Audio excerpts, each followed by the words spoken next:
Dasgupta, actually the McGill Director of General Internal Medicine. She's also a physician, scientist, and professor of medicine here at McGill University. And her research focuses on prevention, remission, and self-management support in diabetes. It has been funded by CIHR, Heart and Stroke Foundation, Lawson Foundation, and Diabetes Canada. And she has published extensively, over 160 papers. And her research is also part of most recent guidelines. So we're very happy today to have Dr. Dasgupta share with us how exercise can be a medicine. Thank you, Suzanne. And thank you for inviting me. Of course, I never say no to Suzanne, and that should be a rule for everybody. So I'm going to talk about exercise as medicine. Those of you who know me know I've been studying exercise all my life because I'm bad at it. So here we go. Can I change? All right. So the first image I showed you was from the Guardian newspaper, and it was actually leading into an article that was talking about a whole bunch of research that's going on, looking at all of the different molecules that are stimulated by exercise. So there are ones that mimic signaling pathways activated by exercise that improve muscle function and bone. There are others that clear glucose from the blood. There are others that are produced during sprinting and resistance training that suppress appetite. There's irisin that's released by muscles during exercise that apparently has some impacts in Alzheimer's dementia. And there's even a trial going on in Norway where it's like the Get Out movie or one of these other movies where they're taking plasma from young, healthy people and injecting it into older people to treat dementia. And it's young, healthy exercise people. So, you know what? Why not just exercise? But, so it's all very interesting, but it's illustrative of the multiple effects exercise can have. And there is a kind of a movement called exercise as medicine that's now, a couple of decades old, which encourages us to think of exercise as, basically a drug. We're very used to prescribing molecules. We don't often think about prescriptions related to physical activity, diet. There's work now in social medicine prescriptions. And so this organization has long promoted the idea. It is largely populated by exercise experts, but there are physicians involved too. And this is the type of prescription that they would recommend, where you speak to your patient about frequency, intensity, time of exercise, type of exercise, and if necessary or if possible, refer them to an exercise expert. So it's interesting. It may be a little complex for us as physicians. Complex just because there's a lot of components to it. So what I want to talk about today is something that we can do in our office, which is prescribe steps. And that's an area that I've worked in for a long time. And I'm going to go through some of the studies that we've done in this area and some of our ongoing work. But of course, there is still space for referring to experts in exercise, trainers, exercise physiologists. And I'm going to talk about some of the work that we're doing now that's related, that involves these experts, involves actually going to the gym. And I want to also encourage us to think about the importance not only of aerobic training and fitness from that perspective, but also muscle. Because we all know in the patients that we see, as we get older, we lose muscle mass, and there's a lot of bad things that happen in that context. And we have to be mindful with some of the new drugs that have come up that are so exciting that address obesity, they also can cause some reduction in muscle mass. So we're going to think about that. So when I talk about prescribing steps, of course, we have to count steps to begin with. And the technologies to count steps, now we take them for granted because they're on our phone and everybody knows about a Fitbit. But of course, these didn't always exist, and they're relatively recent. So step counters were first designed to measure distance, believe it or not, and there were devices that, Da Vinci, for example, had one in the 1500s, 1400s, where you could wear them at the waist, and there was a long arm attached to the thigh, and as you would walk, it would kind of like rotate gears and click steps. Thomas Jefferson had a watchmaker create one for him, and it had a lever arm with a string through the bottom of his vest, and it was tied to a strap on his knee to count steps that way. And then in Japan in the 70s, there was kind of a big increase in step counting, again, relying on the mechanics of walking, and that would close a circuit. And so they were doing, at that time in Japan, they kind of empirically, I think, came up with the notion of 10,000 steps a day for better health. And they did have some research around that, which I don't have access to, but they did. And so in the 90s, a Canadian researcher actually by the name of Katrine Tudor-Locke became really interested in counting steps. And she was using a device like this, which closed a circuit. It's called a Yamax DigiWalker. And she kind of figured out with colleagues different ranges of steps at that time correlating with different degrees of weight and weight excess. So that original classification, highly active was above 12,500 steps, active was anywhere above 10,000. Sedentary was under 5,000. And she did some work in type 2 diabetes, using this as a device to encourage people to increase their steps and walk more. But there was, still a paucity of information on, what steps really correlated with prospectively and intervention-wise. So she also did work looking at correlations between steps and the conventional 150 minutes of moderate rigorous activity per week that are recommended, and looked at enhanced data, and ultimately came up with a notion, which is corroborated, that 150 minutes of this type of activity is equal to about 7,000 steps per day. So it's not 10,000, it's 7,000. You can still have benefit above 7,000, but the big impact is at around 7,000. And so that was roughly the period of time when I got interested in this area. So my first larger study from the CIHR as an investigator was a cohort study that looked at type 2 diabetes patients, about 200 of them, and measured their steps over the seasons, looked at their blood pressure, looked at their glycemic control, their anthropometric measures to get an idea of what their levels were, what the standard deviation was around that, all those sorts of geeky types of things that we need to know in order to understand what steps represented, because there wasn't a lot of cohort data on that at that time. And we showed that our type 2 diabetes cohort, when they were walking about an average of 5,000 steps per day, less in the fall and winter than in the spring and summer, that after the fall and winter period, in the spring and summer, they would tend to have a slightly higher A1C, because that was the kind of the effect of the prior season. But more sort of simultaneously, as the better walking conditions arose, there was better blood pressure, and BMI tended to be pretty stable across the seasons. We found that higher steps, so every 1,000 steps per day increment, was associated with 2.5 millimeters of mercury lower blood pressure in women, even though they were on treatment. The associations weren't as clear in men. And there were associations with waist circumference, waist hip ratio, body mass index, and some of the effects of steps on A1C were mediated through that distribution, but not all of them. And that's me fangirling with Tudor-Locke at a meeting. And I remember sort of going up to her and saying, "Oh, I cite your work all the time." And she said, "I cite your work too." So I was very excited at that point. And that led to a clinical trial that we were awarded from CIHR in 2011, and we published the main study in 2017.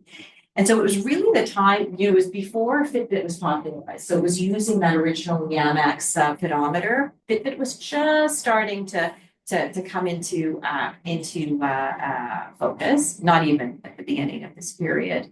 And there I am with my partner in crime, Stella Dasgupta, and we brought arterial stiffness as a measure into our enterprise and our team of students and postdocs and research assistants.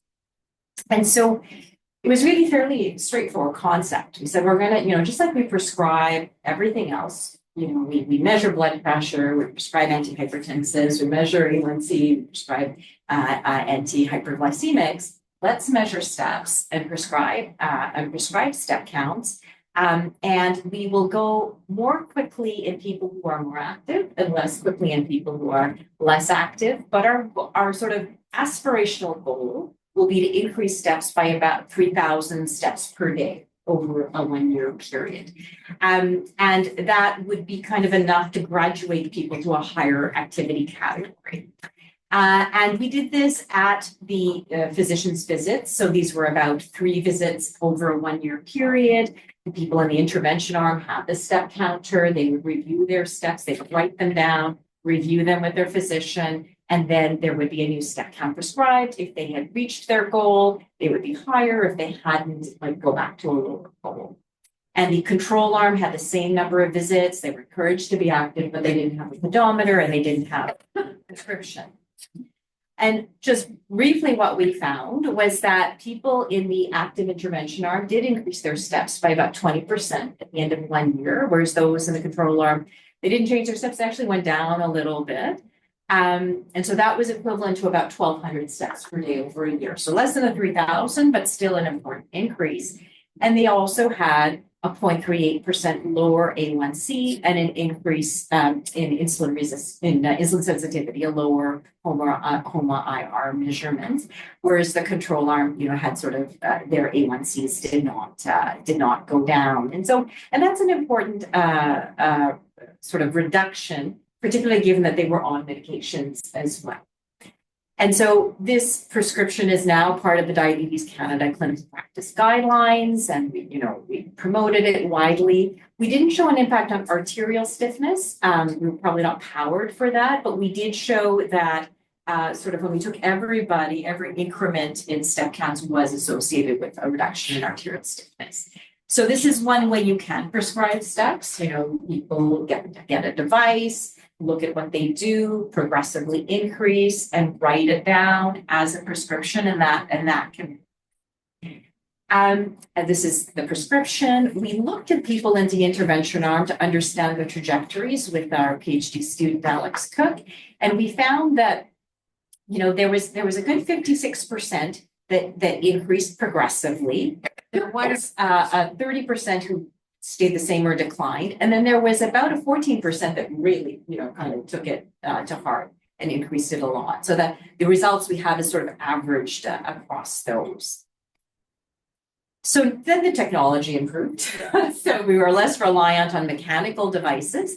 And so the new technology doesn't rely on closing a circuit, but rather relies on a piezoelectric crystal that whose acceleration changes, and that results in an account, which then is translated through an algorithm into steps. So that's what's in our phones, it's what's in our Fitbits and other types of devices, and it's similar to the autowits we have in our ears, basically. So it kind of moves and adjusts, and the algorithms have improved over the years. And so there's actually sort of larger cohort data now that corroborates the impact and importance of daily steps.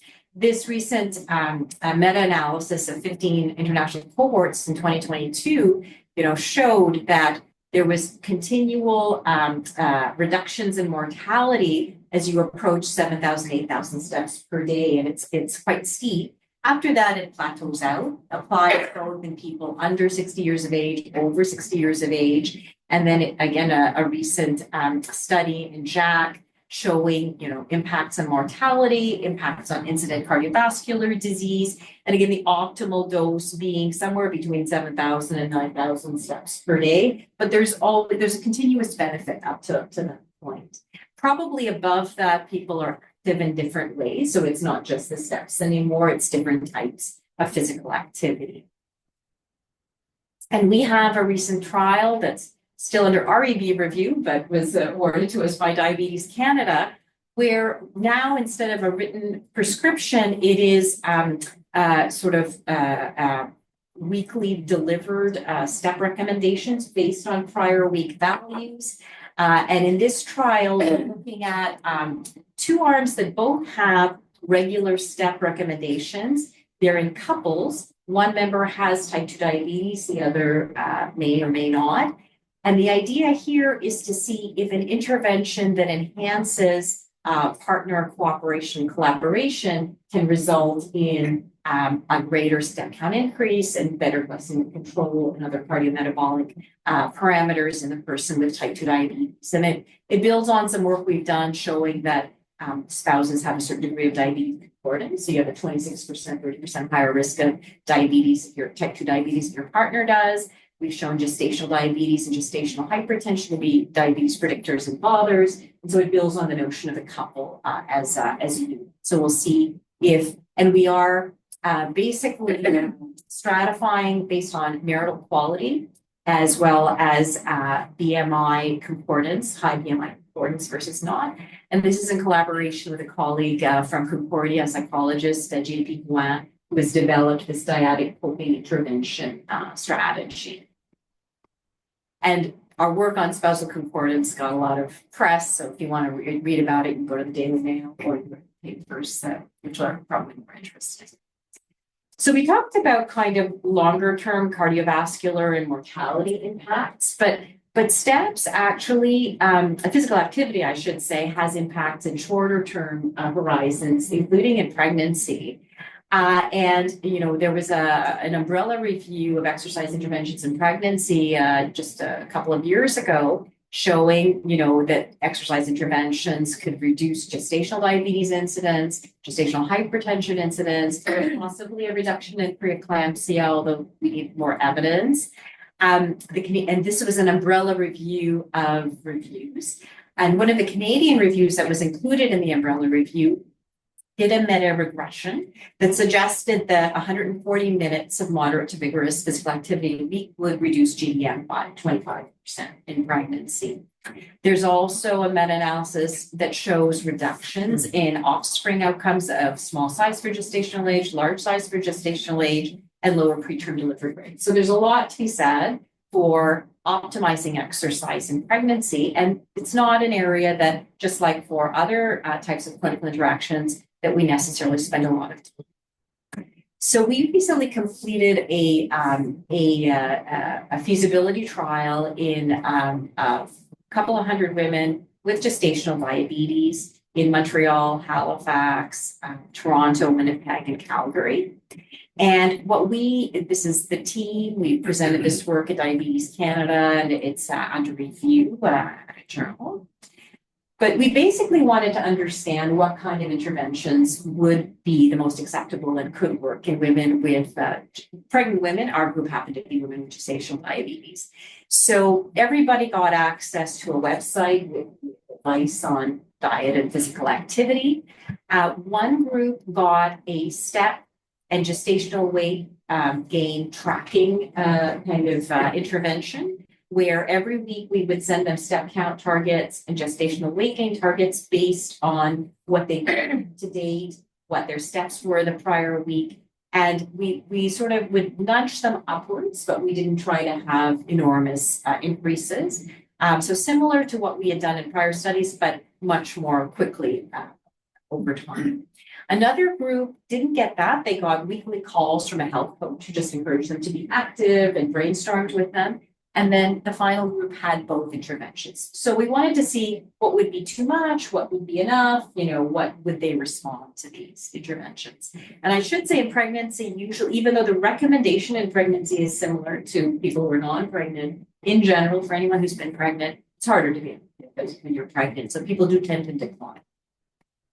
So there was, and people would receive it in the track and target arm, which we called it. They receive a step counter, they wear it, their steps would be uploaded onto a secure server. We would run the data through our algorithm, we'd send them back targets weekly. They would move towards higher steps.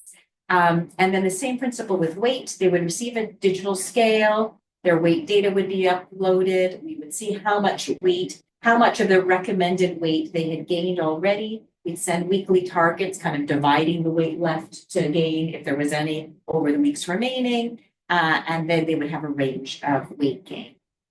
And for the coaching, this is one of our study participants, there was weekly conversations, health promoting eating and physical activity, motivational communication based. We had different coaches, and they were trained through manuals and videos that we created. And so what we found overall was, in terms of weight gain, so there was really good adherence. They did, collaborate with the interventions. In terms of weight gain, they actually all gained for the remaining time they had in pregnancy within guidelines. They were followed to gestational diabetes clinics. They entered at around an average of 29 weeks, and they did seem to be paying attention to the weight. For the physical activity, people who didn't have an intervention, everybody started out at roughly the same step count, but those without an intervention, they declined by about 1,400 steps per day, rather than maintaining or increasing. The track and target group, so only tracking target, they maintained their steps. So they didn't really decline or increase, they maintained at about 6,500 to 7,000 steps per day. Interestingly, the coaching alone, they did decline, perhaps not as much as no intervention, although that's not a conclusive difference, but they did decline. And those with both interventions also declined a bit. So, there are various theories around it. We think part of it might have been the coaching plus the tracking might have been a lot for them. People who did the coaching, though, they did love the coaching, but it didn't necessarily increase their steps. So they sometimes did participate in other forms of exercise, though, I should say. But what we took from this is that the intervention is, pretty cost effectively delivered without an extra coach. It does allow people to maintain their steps, and so is worth some further study to look at longer term outcomes. So it's feasible and scalable. We need to look at other different outcomes. And so we did put in a grant to the CIHR to integrate it earlier in pregnancy in women at risk. And we will find out in the next week if that worked out. So, we've talked about step counts. I'm going to shift now to more gym-based and supervised exercise-based interventions. And for those who heard me speak at JGH rounds last year, some of this will be repetitive, but you'll have a bit of an update. So we have recent trials in type 2 diabetes that demonstrate that not only can we have remission in type 2 diabetes with bariatric surgery interventions, but there are dietary interventions that use low-calorie diets and meal replacement products that induce more weight loss than sort of conventional approaches, and that can lead to diabetes, type 2 diabetes remission. But in these trials, there was sort of less emphasis on physical activity. It was primarily on weight loss. So I'm going to talk about that a little bit. So the two big trials were the UK Direct trial and the Qatar Diadem trial. And so the UK Direct trial was the first one, and they enrolled people who had less than 6 years of type 2 diabetes, not on insulin, who had a BMI between 27 and 45. And the idea here was to get these people into remission by inducing weight loss that was comparable to the weight loss that people had achieved in bariatric surgery interventions.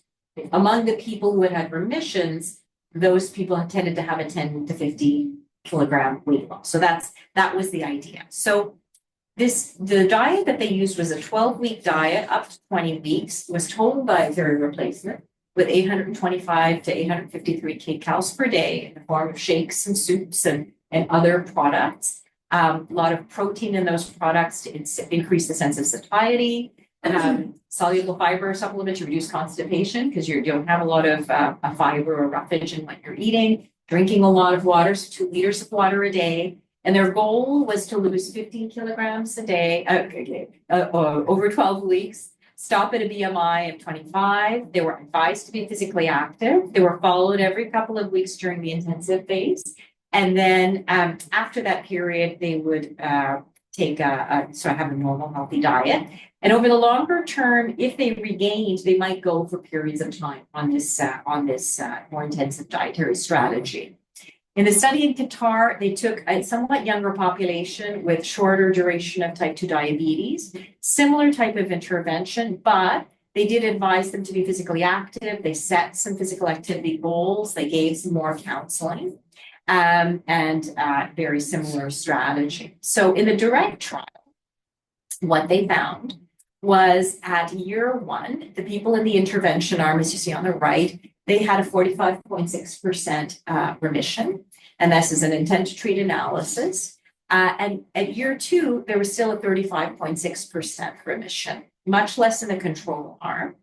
There was maybe a quarter who got to the 15 kilogram weight loss. There was more sort of in the 10 kilo weight range. And even though there was some weight regain, there was still sort of a high remission rate.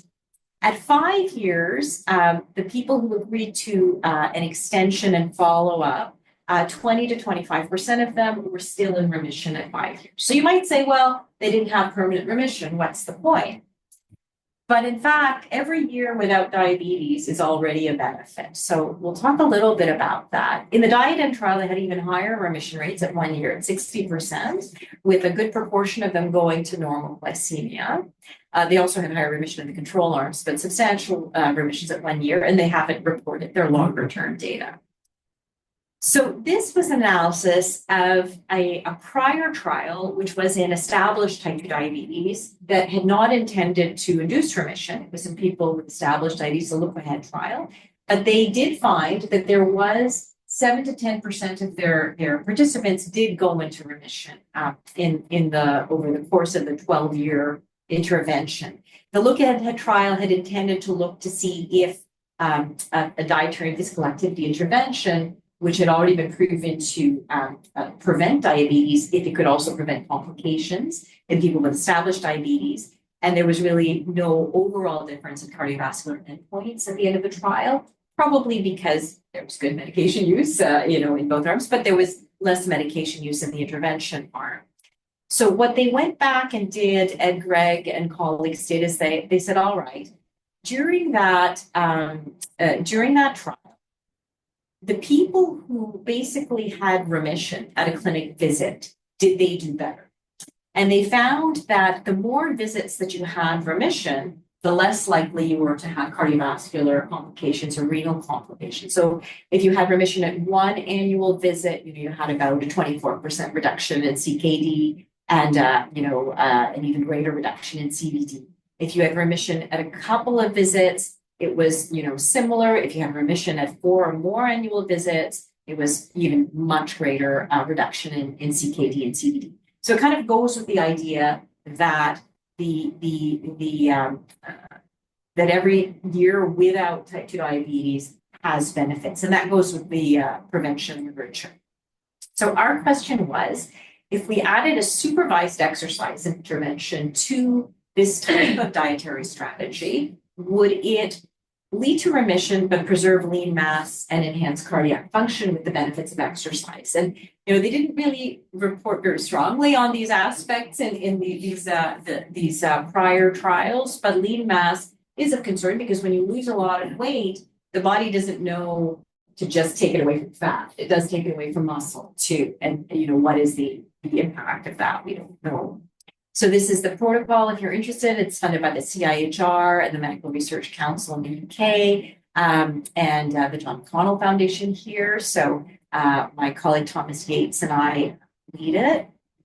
And the differences are we've targeted a younger age group, so 18 to 45 years of age, because this is an age group where type 2 diabetes is increasing, and they probably have the most to gain from remission. If you're a woman of reproductive age or a man of reproductive age, maybe you'd rather not be on medication, especially if you're to get pregnant.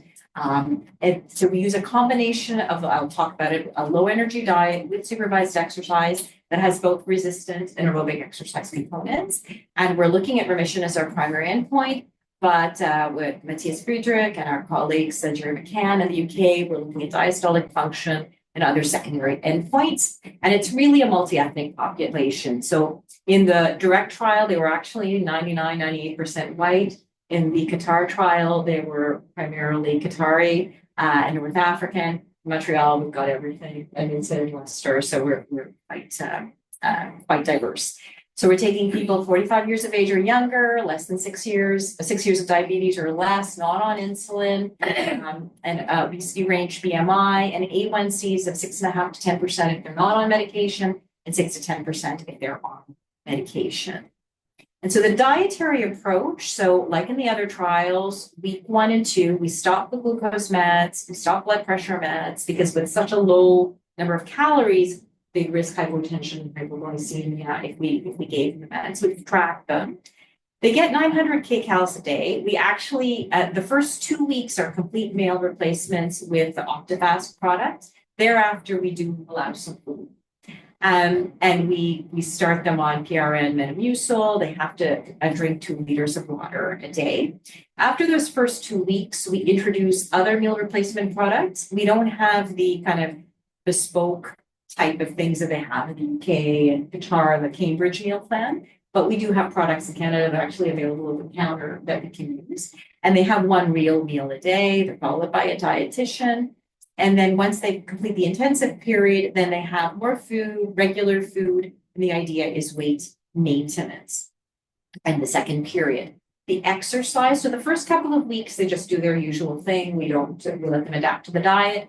Weeks 3 to 12, they have structured exercise 3 times per week with an exercise trainer. 2 of those sessions are with resistance training. They're directly supervised. And 1 of the sessions, they can do it independently, but it is structured. And then after that 3 to 12 week period, they then continue to have contact with the exercise trainer. They can come back to the gym if they kind of fall off. They're monitored, but the idea is to have them exercise independently because our hope is that they'll continue this in the longer term. And so the idea is to preserve their lean mass. It's one of our participants. There is a potential for greater glucose lowering with structured exercise and synergism of aerobic and resistance training. Although I have to tell you that the direct trial investigators, they have been very skeptical about intensive exercise because they were concerned it would make people eat more and not lose the weight that they thought was important in remission. So it's going to answer that question as well. We monitor them carefully.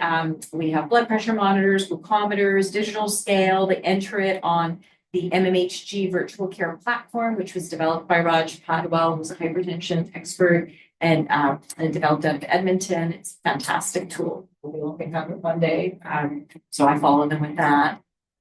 And so our overall recruitment target is 160 in Canada because we got extra funding through the Jerry McConnell Foundation and 40 in England. We've completed recruitment of 40 in England. Our running total right now in Canada is 62 because it includes some people who are scheduled for testing and undergoing initial evaluations. So please feel free to send us more people before the end of February when we're going to close recruitment because there's always going to be some people in the initial evaluations who don't meet the criteria. So this is an example of someone who, and I would say a fairly typical example of someone who is in the intervention arm, started at 121 kilos and progressively over time dropped to 109.3 kilos. He's an IT guy, worked from home, ordered in during COVID, gained weight during the pandemic. He said he could follow the diet on most days. He felt satiated, although he missed food. Really loved going to exercise, going to the gym. It made him socialize again. He did go into remission. And so obviously not everyone does, but we've had very strong remission rates. These are a couple of the sort of testimonials of people who are happy to be off the meds, happy with the A1C improvements, the overall sense of well-being, important weight loss, and they really have taken it as a journey and felt that their quality of life has improved. We've had some really people who went on to run marathons and had less pain in their knees. So it's been great, very gratifying to see their progress. And this is some of the members of our team here. Debbie Chen, as people know, has been my partner she's my research associate and exercise physiologist involved in all my trials.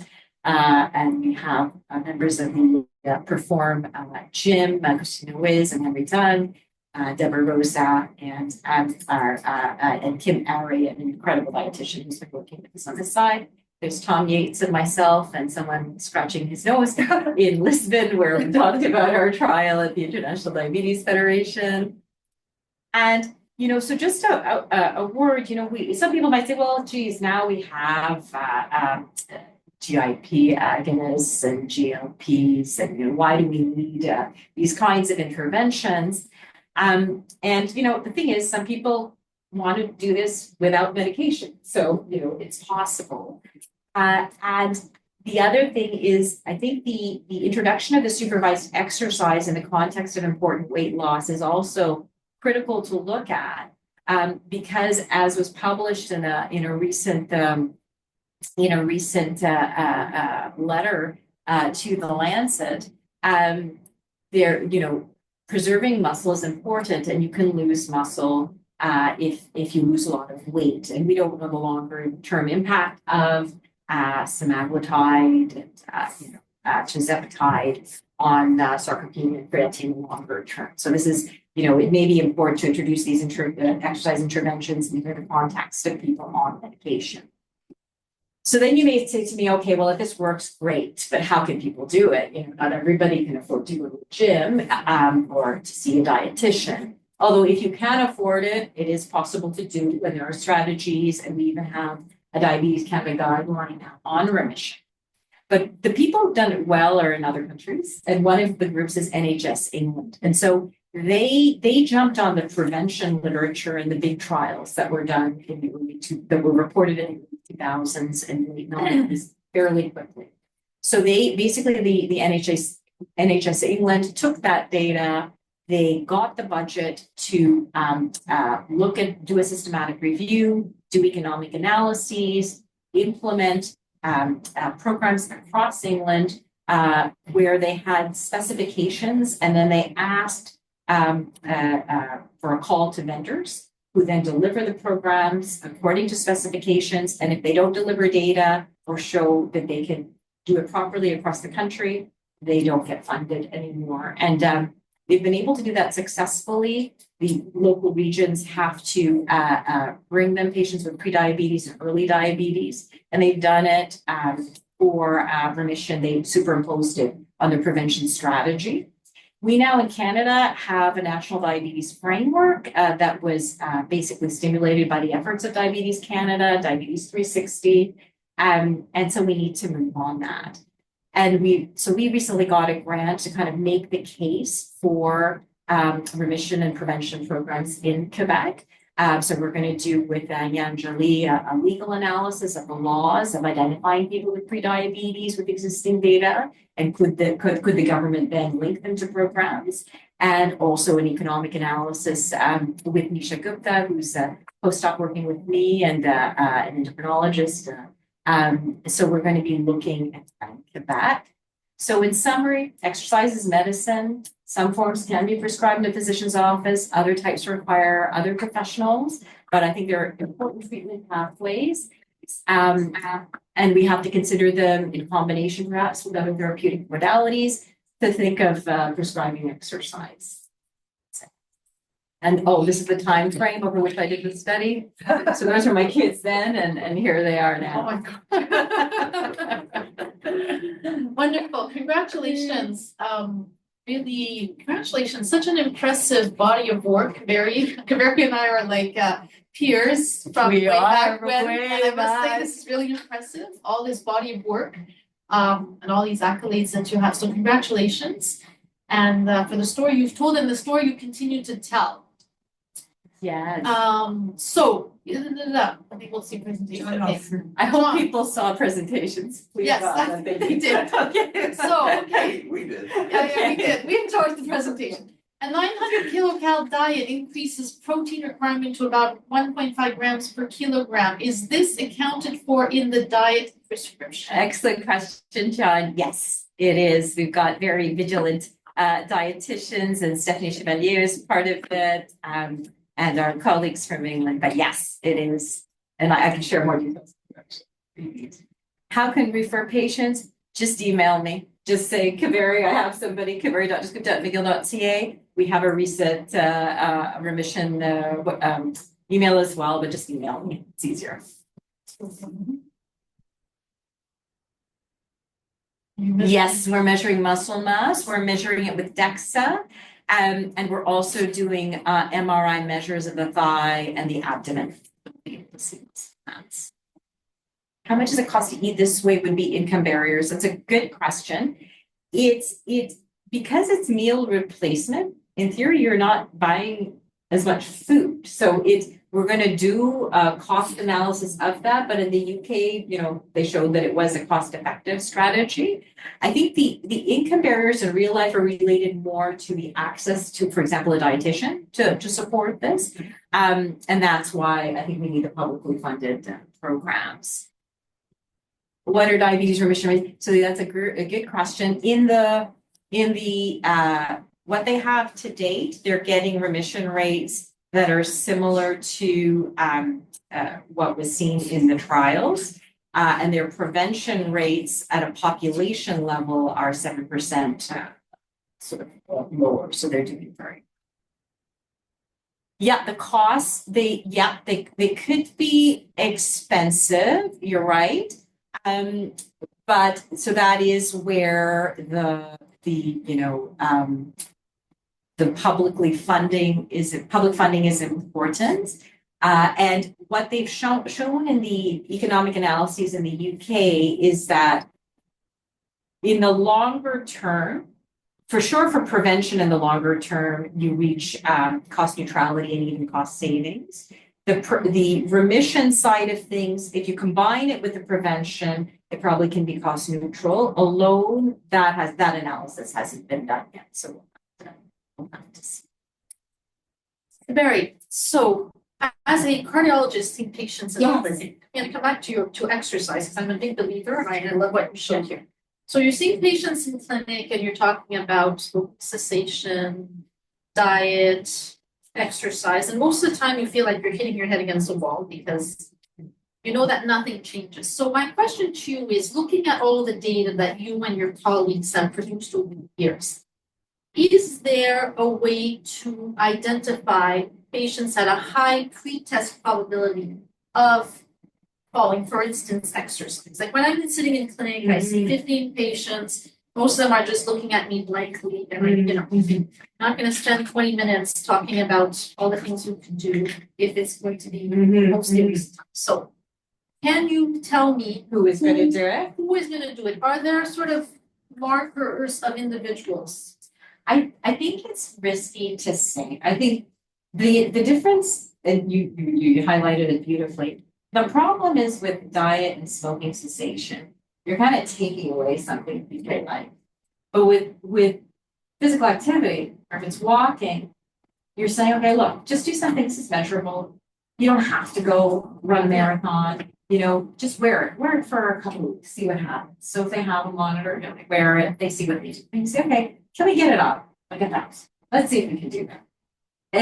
And I think what people have told us, because we've done sort of interviews with them, is okay, obviously not everyone buys into it, but people who do, they do feel accountable. If their doctor is saying, especially if they keep their phone on. And for guys, it's easier because they put the phones in pockets. Women probably think that would be better, or another device on their wrist. But if you say, let me see, and I got it, show me your phone. Okay, let's see, what are you doing? Oh, let's look at that app together. Okay, how about next time? Let's try this. I think there is potential for greater uptake, and you'll see fairly quickly, right? If they, I have some patients, I'll be like, oh, you wanted me to, here, I wrote it down, or here's my phone. So you're saying that the physician participation is important. In other words, the physician has to sort of set a goal, and review the goals at each visit. Yeah. They did in our original trial. Now, we're developing kind of algorithms that it's done automatically. But I think the physician still has to look at it, endorse it, sort of say, okay, or, oh yeah, you couldn't do it for this reason. Okay, let's tweak it. Your goal doesn't have to be that the next time. But I think we have to give it importance, and it's something concrete that we can talk about. Like if you asked me to give people a whole training session on, working out and building their muscle. Time that's complex, I might refer them to a YouTube video. But steps, we could do that. And then the people who are above 7,000, then you can say, well, maybe, have you thought about classes? Yeah. But I think I would suspect that when people get confidence in one dimension, they might get confidence in another. So in our remission trial, for example, we happen to have one person who does smoke, but she has stopped smoking during the course of the trial because, she was so happy with everything else that's happened. So, building the reason that these direct style and diet style interventions work, and you look at it and you say, who the hell is going to have that few calories a day? Like, that's not going to work. But what happens, I was skeptical until I looked at the literature, but what happens is people see, wow, I'm losing weight. I've never been able to do that before. And suddenly that can become self-reinforcing. And we've had very low. So, I think people, if they know what's on the table and are willing to buy into it, it's nice to be able to give them a chance. Because otherwise, we become a society where, all the messages tell us to eat more, and we don't move a lot, and then we get more molecules because we have to ultimately for some things. And then it's just this vicious cycle. So it's nice to be able to offer such. Any other questions in the room before? In the framework of the weight loss, which weight loss strategies are most important in terms of where the weight is lost, and in particular visceral fat loss? Yeah. And the Lancet meta-analysis that was in the media this weekend. Yeah. I mean, ultimately, you want visceral fat loss. But again, just like it's hard to target fat versus muscle, it's hard to target visceral versus subcutaneous. So yes, it's overall weight loss. Yeah, the Lancet article was really trying to get us to think about the consequences and complications, and to not just look at BMI, but to consider their cardiometabolic profile, and to sort of recognize there are some big muscular people that, have more mass. And I think that's fair. But the Lancet article also recognized that just because you don't have cardiometabolic abnormal state doesn't mean more. And so, yeah, and that was the whole basis of the direct trial investigator philosophy. Roy Taylor, his goal was, let's give a strong enough intervention that will have some impact on hepatic fat. And by reducing hepatic fat, we improve insulin resistance, and we have less triglyceride delivery to the pancreas, and less interruption in insulin secretion. And he has done some physiology sort of with some people. Okay, do these studies include patients 75 years or older? Not ours, not the Qatari one. The direct one might have to double check. I think the fact that it was 6 years of diabetes or less may have automatically capped the age. I think apps for exercise are great. Chair exercise, I don't know if that's exercise for Mark as chair or if that's exercise for the chair, but either way is good. He already exercises. Combining GLP-1 agonists with exercise is useful in obese patients. Is there a head-to-head comparison? There have been some studies of head-to-head, and what those have shown, and it's, I think, not basically GLP-1 agonists. You've got to continue to take them to continue to have the benefit, and if you stop, you don't regain weight. Exercise and diet interventions, you've got to continue to have support, I think, in the long term in order for this to continue. And so, yes, if you stop both, or if you continue the GLP-1 agonists and don't get any more counseling for exercise and diet, yes, the GLP-1 agonists are going to do better. So that's why we as physicians have to integrate that. We have to have other professionals possibly. Do you have means of communicating with patients, an app? So it depends on what you're referring to, but there are apps that exist for communicating with patients. In our remission trial, we're using the MMHG system to have the parameters, but we actually do the rest of the coaching by phone if it's not the supervised exercise part. And then Wendy, is sleep management part of multimodal management? Okay, sleep management is definitely part of multimodal management. We don't focus on it in this study, although we have some questions around sleep.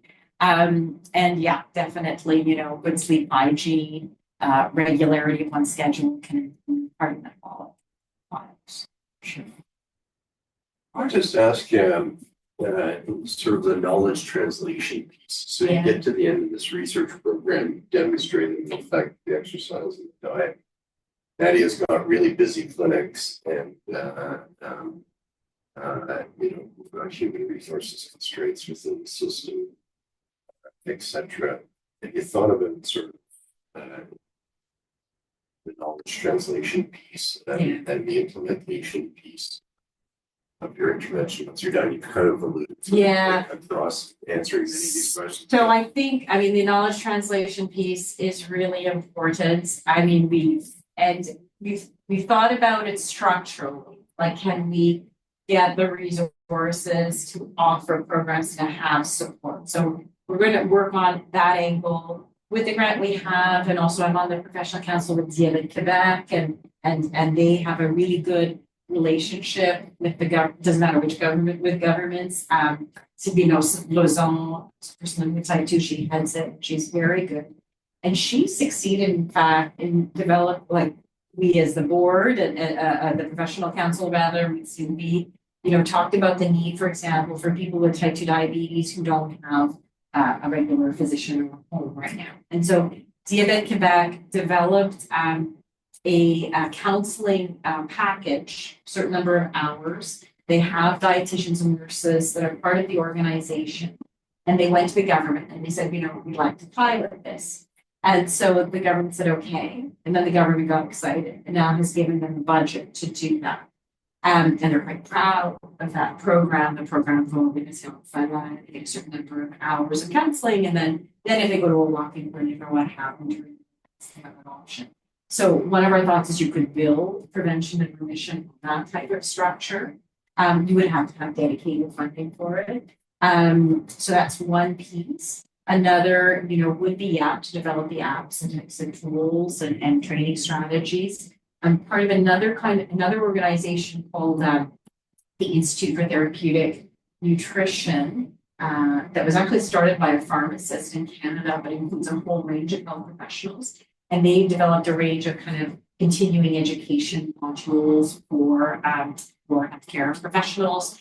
Because even the notion of the low energy diet, there are dietitians who are very, part of it, for developing it, and there are others who hate it. And so, it's to have the tools, have the knowledge out there, have interprofessional dialogue to see if there's, a willingness to try different strategies that patients are interested in. At the end, we cannot be the gatekeepers for what people want to try to do. Diabetes Canada has the guidelines that I was part of, so that is on there's been a lot of information around it. So I think, rounds, digital tools, structures that allow us to send our patients to other healthcare professionals. These are the ways.